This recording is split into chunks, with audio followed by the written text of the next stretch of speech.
Of death. Bacon अपने इस ऐसे में रीडर्स के लिए मौत का डर ख़त्म करना चाहता है। बेकन इंसानों के दिमाग में बैठे मौत के डर को ख़त्म करना चाहता है, एंड करना चाहता है। बेकन कहता है इंसान मौत से ऐसे डरता है जैसे बच्चा अंधेरे में जाने से डरता है। मौत एक नेचुरल चीज़ है जिससे लाजमी आना है, आज नहीं तो कल, लेकिन मौत ने आना ही आना है। रिलीजियस लोगों का कहना है कि मौत दूसरी दुनिया में जाने का एक वे है, एक रास्ता है जहाँ पर इंसान को अपने गुनाहों की सज़ा दी जाती है। इस रिलीजियस बात से ऐसे लगता है जैसे मौत साथ साथ दुख, तकलीफ़, गम, परेशानी साथ लेकर आई है। बेकन मज़ीद कहता है कि कुछ मामलात में, कुछ चीज़ों में मौत कम तकलीफ़ देती है, और मौत इतनी खौफनाक नहीं है जितनी तुम लोगों ने समझ रखी है। क्योंकि मौत आने के बाद कलरलेस चेहरे यानी बेरंग चेहरे, रोते हुए दोस्त, रिलेटिव्स और काले लिबास, ये सब साथ लेकर आती है।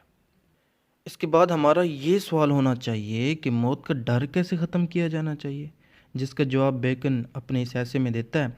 कहता है कि रिवेंज इन लव, इंतकाम मोहब्बत से, रिस्पेक्ट से, दुख और डर इंसान में इतना हौसला पैदा करते हैं, इतनी हिम्मत पैदा करते हैं कि वो इंसान फिर मौत से नहीं डरता, वो मौत का हिम्मत से सामना करता है। बेकन कहता है कि ये चीज़ें कैसे हिम्मत पैदा करती हैं। अगर आपका ये सवाल है तो सुनो।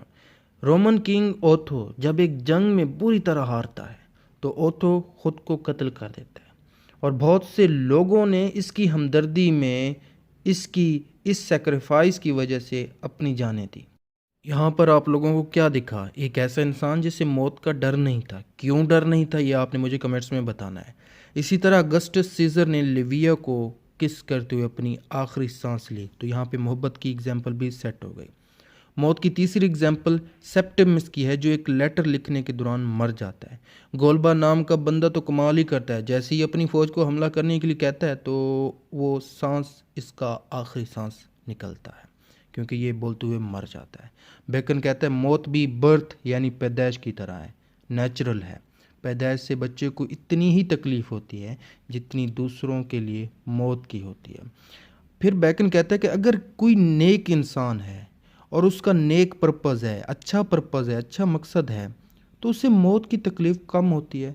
इसकी एग्जांपल हमें देता है कि एक जंग में लगने वाली गोली या मुख्तलिफ़ गोलियां और मुख्तलिफ़ फायर्स जब एक ब्रेव सोल्जर को लगते हैं तो उसे तकलीफ़ नहीं होती। लेकिन मज़ीद कहता है कि अगर किसी एक इंसान का ख़ास पर्पज़ हो, मकसद हो ज़िंदगी में, या उसकी ह्यूमैनिटेरियन थाट्स हो, या फिर कोई नेकी करने वाला इंसान हो, तो मौत से वो नहीं डरता, और मौत भी फिर ऐसे लोगों की रिस्पेक्ट करती है। बेकन कहता है ये अजीब चीज़ है, आखिर में कहता है कि ये अजीब चीज़ है कि जब इंसान ज़िंदा हो तो कोई नाम नहीं लेता, लेकिन जब इंसान मर जाता है तो तब जाकर इस इंसान का नाम खुल कर लिया जाता है, और फिर तारीफ़ की जाती है, और फिर अरमान किया जाता है कि काश वो इंसान होता। उम्मीद करता हूँ ये ऐसे आपको पसंद आया होगा। पसंद आए तो लाइक कीजिएगा, सब्सक्राइब कीजिएगा, दोस्तों के साथ शेयर कीजिएगा, और बेकन के जितने भी ऐसे हैं आपको प्लेलिस्ट या स्क्रीन पर नज़र आ रहे होंगे। Thank you for watching this.